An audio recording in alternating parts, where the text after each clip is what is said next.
समय हम परमेश्वर के वचन से देखेंगे प्रेरितों के काम, प्रेरितों के काम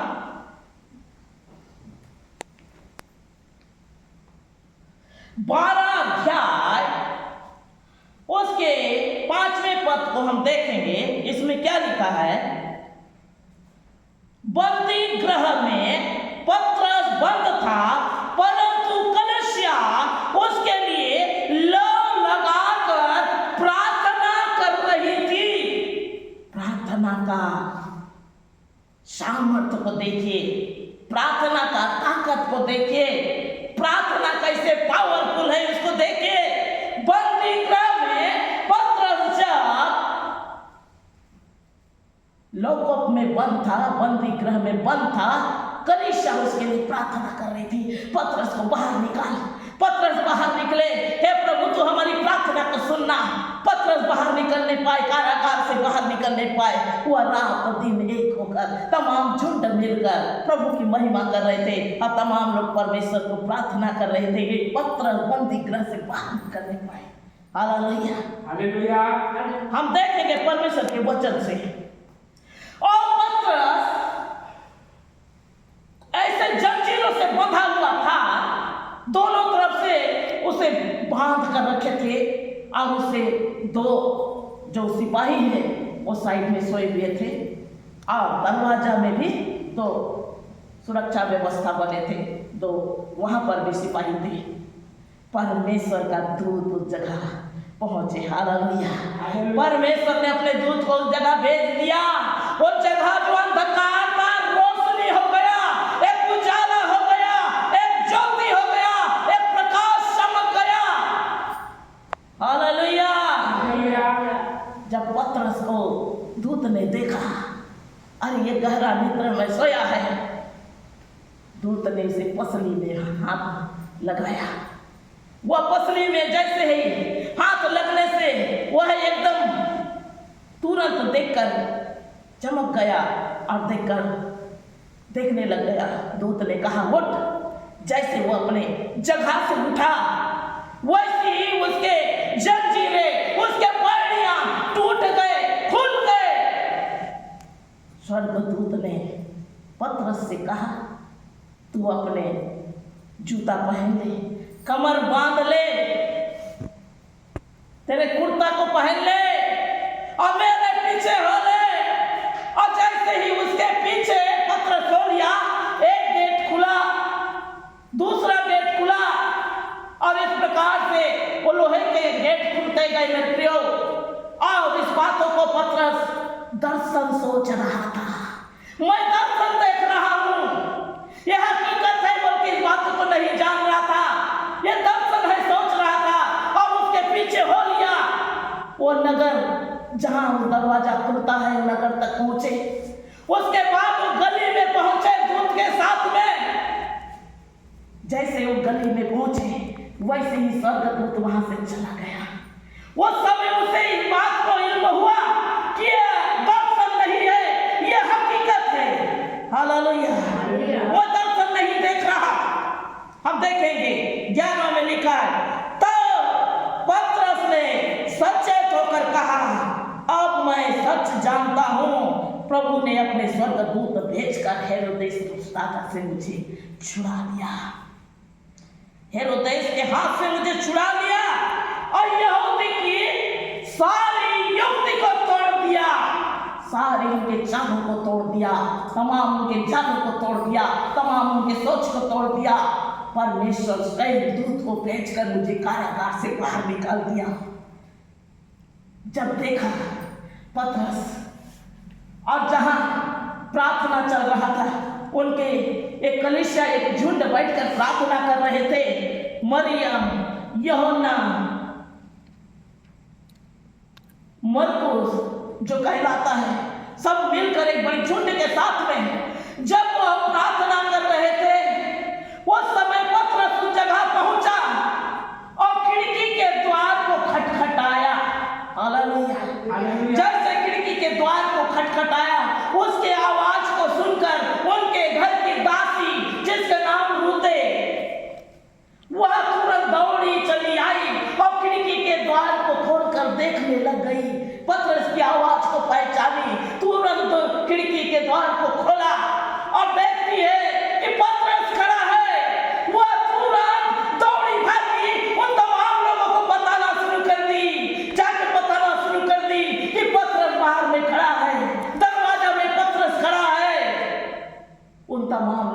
उसकी बातों को विश्वास नहीं किया। अरे तू पागल है, हम प्रार्थना कर रहे हैं अभी इस बातों के लिए।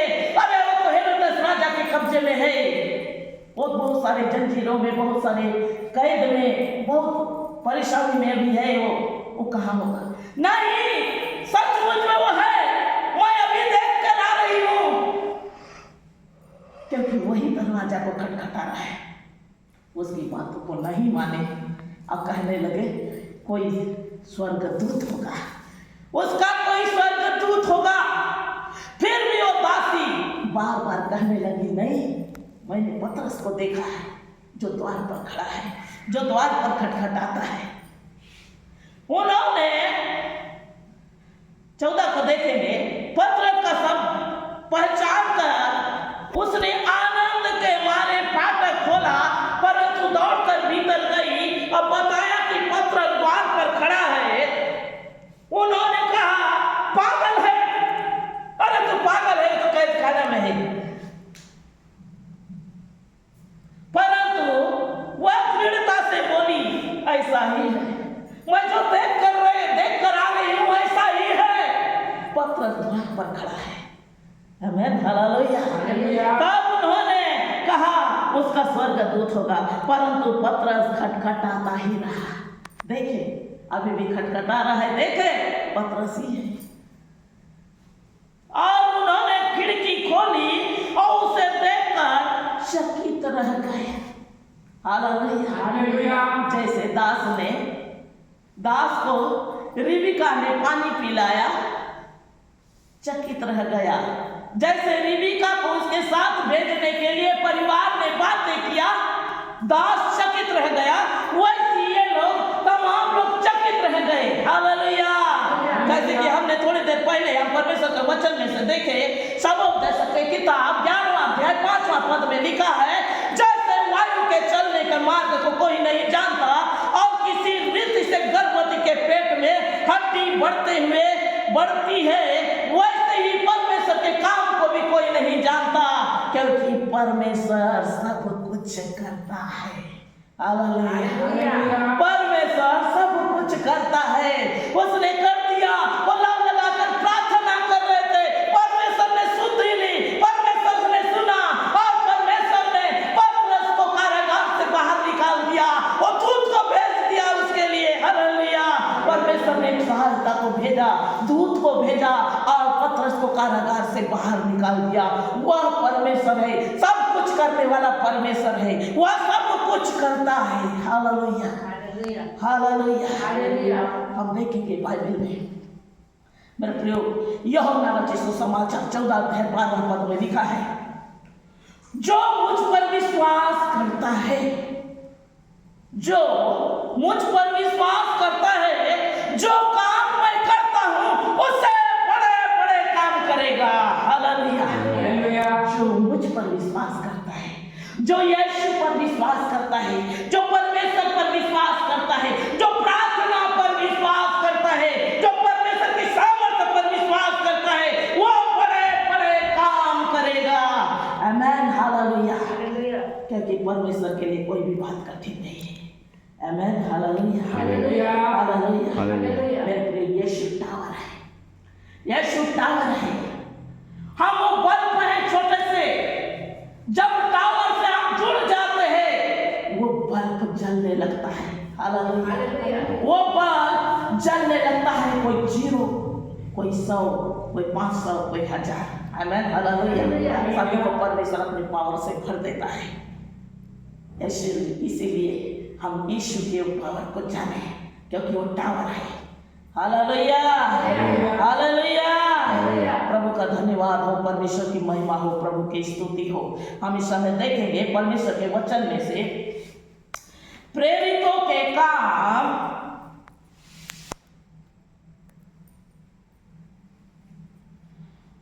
16वां अध्याय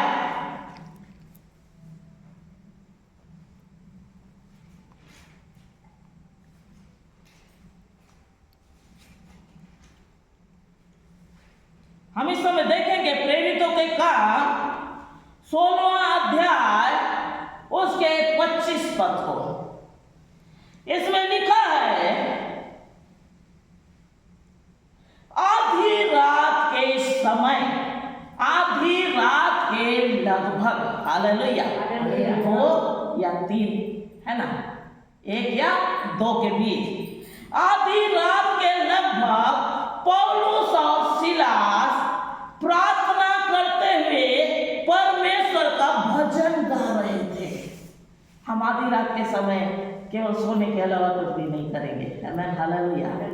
पौलुस और सिलास कारागार में यानी कैद में, जेल में, हालेलुया, वो जगह में रहकर वह परमेश्वर की आराधना कर रहे थे, परमेश्वर की महिमा कर रहे थे, गीत गा रहे थे, प्रार्थना कर रहे थे। बाइबल बताती है वो नींव हिल गया, हालेलुया, वो नींव हिल गया, भूकंप आ गया, हालेलुया, तमाम जगह हिलने लग गया, तमाम जगह थरथराने लग गया, क्योंकि नींव हिल गया, क्योंकि पौलुस और सिलास प्रार्थना कर रहे थे।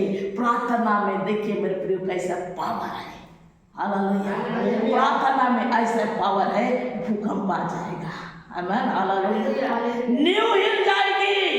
क्योंकि पौलुस और सिलास जब बंदी गृह में थे और प्रार्थना कर रहे थे, परमेश्वर की महिमा कर रहे थे, उस समय नींव हिल गया, भूकंप आ गया, तमाम दरवाजे खुल गए, कैदी एक जगह में इकट्ठा हो गए और सुनने लग गए, हालेलुया, ये क्या हो रहा है, ये क्या कर रहे हैं। तमाम लोग एक जगह में इकट्ठा हो गए और सुनना शुरू किए। उस समय परमेश्वर का धन्यवाद हो, तमाम दरवाजा खुल गया। दरोगा अचानक रात्रि में जाग उठा, जो पहरेदार कर रहा था, तमाम कैदियों का पहरेदारी कर रहा था, जिसके सुपुर्द तो तमाम लोगों को किया गया था, वो आधी रात को अचानक वो जाग गया।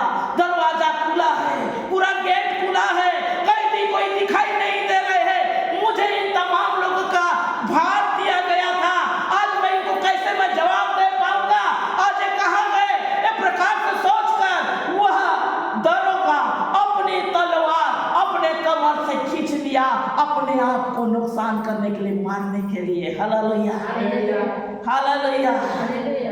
उस समय पौलुस ने ऊंचे शब्द से कहा, आमीन, हालेलुया। आइए हम देखेंगे 28 में लिखा है, परंतु पौलुस ने ऊंचे शब्द से पुकार कर कहा, अपने आप को कुछ हानि न पहुंचा, क्योंकि हम सब यही हैं, हालेलुया। जब इस बातों को दरोगा ने सुना, वह तुरंत वो दिया मंगवाया, चिमनी मंगाई, उजाला मंगाया, कहाँ से आवाज आ रहा है, कहाँ से ये बात हो रहा है, उजाला मंगा के वो ढूंढने लग गया, वो जगह जाकर देखने लग गया। वो जगह तमाम लोग एक जगह में बैठे हुए थे, कोई भी कैदी भागे नहीं थे, हालेलुया, कोई भी बाहर नहीं निकले थे। तमाम लोगों को देखकर पौलुस और सिलास को वो दंडवत करने लग गया दरोगा, और कहा, उद्धार के लिए मैं क्या करूं। उस समय पौलुस ने कहा, तू और तेरा घराना उद्धार पाएगा, आमीन, हालेलुया। हम देखेंगे 31 में लिखा है, उन्होंने कहा, 30 को देखेंगे, और उन्होंने बाहर आकर कहा, हे सब जन, उद्धार पाने के लिए मैं क्या करूं, मुक्ति पाने के लिए मैं क्या करूं। उन्होंने कहा, प्रभु यीशु मसीह पर विश्वास कर, तू और तेरा घराना उद्धार पाएगा, हालेलुया, हालेलुया। तू और तेरा घराना उद्धार पाएगा। इस बातों को सुनकर दरोगा उसके पैरों को धोया, जो पहले उसके पैरों में घाव लगाए थे, उन पैरों को धोया, तेल लगाया, और वो पौलुस और सिलास ने उन्हें बपतिस्मा दिया, उनके साथ बैठकर भोजन किए, और उसे जाने के लिए कहा गया, कारागार से निकलकर जाने के लिए कहा गया, हालेलुया, कैद से जाने के लिए कहा गया। वो प्रार्थना के जरिए वो हुआ मेरे प्रियो। प्रार्थना के बिना कुछ भी होना संभव नहीं है। वह प्रार्थना इंतजार कर रहे थे, इसलिए बंदी गृह से उन्हें निकाला गया, उत्तम भोजन उन्हें दिया गया और उन्हें कारागार से बाहर जाने के लिए अनुमति दिया गया। आमेन, हालेलुया। नीचे लिखा है भय के मारे, भय के कारण उन्हें मनाया गया। हालेलुया, भय के कारण, क्योंकि पौलुस रोमी था। आमेन, हालेलुया। वो रोमी था। इन बातों को सुनकर भय के कारण उसे मनाया गया, तू चले जा, कैद से तू चला जा। हालेलुया, मनाया गया, उसे समझाया गया। ये तो कैद खाने में कोई बाहर निकल जा, चले जा बोलेंगे नहीं, लेकिन प्रार्थना के कारण ये संभव हुआ मेरे प्रियो, क्योंकि नींव हिल गई, भूकंप आ गया, दीवारें हिल गई। Hallelujah, hallelujah. प्रभु का धन्यवाद हो, परमेश्वर की महिमा हो। परमेश्वर ने एक अद्भुत रीति से हमारे जीवन में गवाही को दिया है।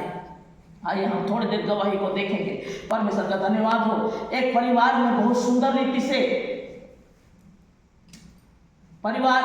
रीति से रहते थे और दो छोटे छोटे उसके भाई बहन, उनका मैरिज हो गया। छोटे छोटे दो भाई बहन का मैरिज हो गया, बड़ी वाली का मैरिज हो नहीं पा रहा था। हालेलुया। बहुत चिंता कर रहे थे परिवार, बार बार यहाँ आ रहे थे, प्रार्थना करवा रहे थे, बोल रहे थे कि सिस्टर इसका भी हो जाता तो होता, इसका भी हो जाता तो हो जाता, इसका भी होता तो शादी ब्याह होता। तो इसलिए परमेश्वर से आप प्रार्थना करो। जब भी मैं प्रार्थना करती थी, प्रभु मुझे दिखाते थे कि उसका मैरिज जरूर होगा। आमेन, हालेलुया। उसका शादी जरूर होगा, क्योंकि आने वाला समय इसी मैरिज के लिए परमेश्वर ने उपाय किया है। प्रभु का धन्यवाद। वो समय बीतता गया और एक दिन अचानक शादी का प्रस्ताव उसके लिए आया। पहले तो उसका सगाई हुआ, सगाई होने के कुछ दिन बाद शादी का व्यवस्था हुआ। सगाई के समय भी बताए, लेकिन हम कुछ कारणवश जा नहीं पाए। लेकिन शादी में हम लोग जाने के लिए तैयारी किए। नहीं, लड़की के लिए प्रेम इतना दिन से हुआ है, चलो हम देखते हैं, क्योंकि वो लोग बहुत रिक्वेस्ट किए, आप लोग सगाई में नहीं आए, शादी में आप लोग को आना ही है।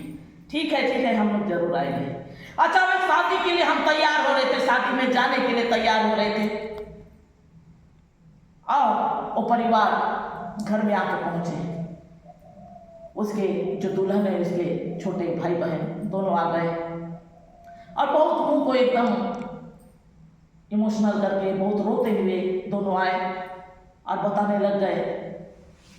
तो मैं उनको अचानक देख के मैं बोली, अरे तुम्हारे घर में तो शादी हो रहा है, तुम यहाँ क्या कर रहे हो? तुमको तो और जगह रहना चाहिए, शादी है ना, कार्ड तो दिए हो, ये दिन का है ना? हाँ, ये दिन है, तो हम लोग भी तैयार हो रहे हैं वहां आने के लिए, और यहाँ तुम लोग क्या कर रहे हो? तो उस समय बोलने लग गई, जो दूल्हा बारात लेके आने वाला था उसे पुलिस पकड़ के ले गया, वो कैद खाना में है। अब आप प्रार्थना करो कि वो कैद से बाहर निकल आए और शादी करे। तो मेरे से बोलने लगे, मां आप प्रार्थना करो, क्या दिखा रहा है? एक तो लड़की का बहुत मुश्किल से दीदी का शादी का प्रोग्राम बना और यहाँ ऐसे, इसीलिए मम्मी पापा परिवार सब आपके पास भेजे हैं कि वहां जाकर प्रेयर कराओ और उनको बुला कर आओ। हालेलुया। तब जब मैं उनके लिए प्रार्थना करना शुरू की, प्रभु ने मुझे दर्शन के माध्यम से बताया कि नहीं, दूल्हा तो आएगा। आमीन, हालेलुया। वो कैद खुल जाएगा, दूल्हा आएगा। जब इस बातों को सुने तो बोलते हैं आप थोड़ा जल्दी आना और हमारे लिए प्रार्थना करना है। पहले मैं पूछी कौन से बात के कारण उसको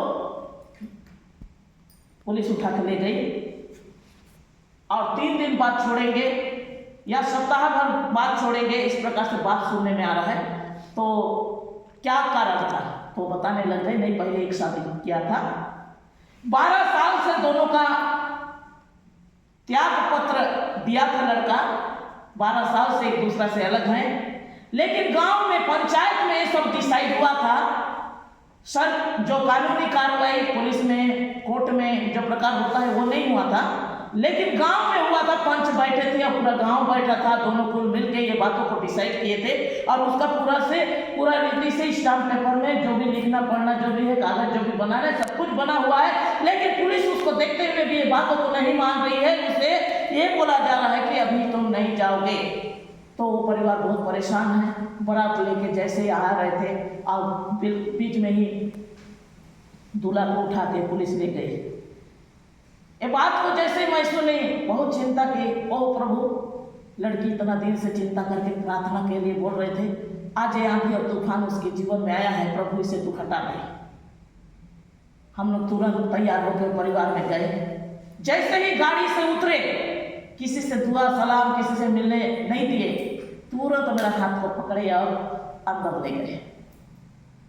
वो जगह में जैसे गई, मैं देख रही हूँ दुल्हन रो रो के उसका पूरा मेकअप उतर गया है। अब बिल्कुल एकदम बहुत परेशान हो गई है। बोलने लग गई कि आज ये शादी नहीं होगा तो मैं सुसाइड कर लूंगी। आप दुआ करो कि वो पुलिस के कब्जा से, हिरासत से बाहर आ जाए और इस शादी का काम हो। जैसे उस शादी घर में हम पहुंचे, बहुत अच्छा डेक वगैरह बज रहा है, सब लोग नाच गा रहे हैं, भोजन का तैयारी है, पंडाल लगा हुआ है, तमाम रीति से बहुत भीड़ और बहुत खुशियां, आनंद। खुद उस जगह के उनके खुद के पास्टर इस बात को नहीं जानते कि थाना में दूल्हा जो है थाना में है। अभी उसको छोड़ने की बात नहीं हो रही है, उसको कारागार में डाल दे रहे हैं। लेकिन वो आए हैं दूल्हे में प्रार्थना कराने के लिए। हालेलुया। जब वो जगह में जाकर मैं दुल्हन से मिली, देखी, वो रोने लग गई। मैं भी जिंदा नहीं रहूंगी, मैं भी नहीं बचूंगी, क्योंकि ये प्रकार से मेरे लिए तो बहुत बड़ा कलंक कि जो दिन मेरा शादी है वो दिन दूल्हा नहीं आ रहा है, बोलने से मेरा क्या मतलब है माँ, मेरा रहना ही मुश्किल है। ये प्रकार तमाम बातों को सोचकर मैं बहुत गिड़गिड़ा कर मैंने प्रार्थना किया। Hallelujah, hallelujah. मैंने प्रार्थना किया, परमेश्वर तू दया कर, प्रभु अनुग्रह कर, आशीर्वाद दान कर, ये बेटी पर तू आशीर्वाद कर। एक इतने दिन बाद इसका रिश्ता जो है लगा हुआ है। अब आज अचानक 2 दिन आगे और 2 दिन पीछे ये सब बात होता तो प्रभु समझ में भी आता। आज पूरे समाज, पूरा लोग, परिवार, इतने भीड़, ये जगह में खाना पीना पूरा आयोजन अरेंजमेंट पूरा रीति से हो चुका है। अब आज ये समस्या आकर ये जगह में खड़ा हुआ है। प्रभु इससे तू ही हटा सकता है, क्योंकि कोई मनुष्य काम को कर नहीं सकता केवल सिवाय आपके। हे पिता, तू इस पर दया कर। कहकर जब मैं गिड़गिड़ाते हुए प्रार्थना किए, दोनों पति पत्नी बहुत बोझ के साथ प्रार्थना किए, परमेश्वर ने द्वार खोला। आमीन, हालेलुया। पत्रस कारागार से निकला, वैसे ही परमेश्वर ने द्वार खोला और 4 बजे आने वाला दूल्हा 9 बजे पहुंच गया। आमीन, हालेलुया। दूसरा या तीसरा दिन आता तो कोई मूल्य नहीं रहता, क्योंकि शादी का आयोजन उसी दिन में था। परमेश्वर ने निश्चित दिन में, वो परमेश्वर ने उपाय करने वाला यहोवा जी ने उपाय किया। हालेलुया। और बेटी और बेटा का विवाह हुआ। आज प्रभु ने एक सुंदर गिफ्ट बेटा के रूप में उन्हें दिया है। आमीन, हालेलुया। हर एक बातों के पीछे परमेश्वर की एक बड़ी योजना रहती है। परमेश्वर अपनी योजना को पूरा करने के लिए तमाम काम को करते हैं। आमीन, हालेलुया। ये परमेश्वर की योजना थी, परमेश्वर ने अपनी योजना को पूरा किया। आमीन, हालेलुया, हालेलुया। ऐसे जब हम टावर से जुड़े रहते हैं, परमेश्वर हमारी प्रार्थना को सुनता है। आमीन, हालेलुया। जब वो टावर से वो तार कट जाता है तो बल्ब का कोई मतलब नहीं रहता। जब उससे जुड़ता है तो ही वो 100 वोल्टेज और 500 वोल्टेज पावर देता है। आमीन, हालेलुया। इसलिए हमको सदा सर्वदा परमेश्वर के साथ में जुड़े रहना है। उसके साथ में हम जुड़े रहेंगे, प्रार्थना में लगे रहेंगे, आराधना में लगे रहेंगे, परमेश्वर की महिमा में लगे रहेंगे। हम विश्वास के साथ प्रार्थना में निरंतर लगे रहेंगे। लवलीन होकर पत्रस के लिए जब कलीसिया प्रार्थना कर रही थी, वो प्रार्थना को परमेश्वर ने सुन लिया, कारागार को खोल दिया दूध को भेजकर। हालेलुया। वो परमेश्वर हमारे साथ में है, क्योंकि विश्वास योग्य ईश्वर है। प्राचीन काल काल में ऐसे ईश्वर ना सुना गया है ना देखा गया है। जो बाट जोड़ने वाले के लिए काम करे और वो काम करने वाला यहोवा है। वो काम करना शुरू कर दिया, वो परिवार के लिए काम किया। आमीन, हालेलुया। वो परिवार बहुत शुक्रगुजार हुए। सिस्टर, आप लोग नहीं होते तो मेरी बेटी नहीं बचती। हालेलुया। मेरी बेटी, इतनी जवान बेटी को मैं देख नहीं सकती। आप लोग नहीं होते तो शायद ये शादी ब्याह हो नहीं पाता, क्योंकि ऐसे विकट समस्या आया था और आपका दुआ को परमेश्वर ने कबूल किया। आप परमेश्वर ने बड़ी आग से आशीष को दिया। आज भी वो परिवार कहते हैं। ये घटना उड़ीसा में है। आमीन, हालेलुया। ये परमेश्वर की योजना है। परमेश्वर अपने लोगों के लिए योजना करता है, उपाय करता है। आमीन, हालेलुया। इसलिए मेरे प्रियो, परमेश्वर का वचन में जो प्रकार हमने देखा, पहला कुरिन्थी 6वां अध्याय 17 पद में लिखा है, जो प्रभु के साथ संगति करता है उसके साथ वह एक आत्मा हो जाता है। अब परमेश्वर के वचन में लिखा है, आइए हम देखेंगे यूहन्ना रचित सुसमाचार 4 अध्याय 24 पद में लिखा है, परमेश्वर एक आत्मा है और उसको महिमा करने वाले भी आत्मा और सच्चाई से किया करो। परमेश्वर एक आत्मा है और उसकी महिमा करने वाला भी आत्मा और सच्चाई से करना है। आमीन, हालेलुया। क्योंकि परमेश्वर ऐसे लोगों को ढूंढता है। मेरे प्रियो, हमारा ऐसे लोग हैं। ईश्वर हमारी हर एक की मुरादों को पूरा करेगा, हर एक की प्रार्थना को सुनेगा। परमेश्वर के छोटे से वचन द्वारा आप सबको बहुत से आशीष दें। आमीन।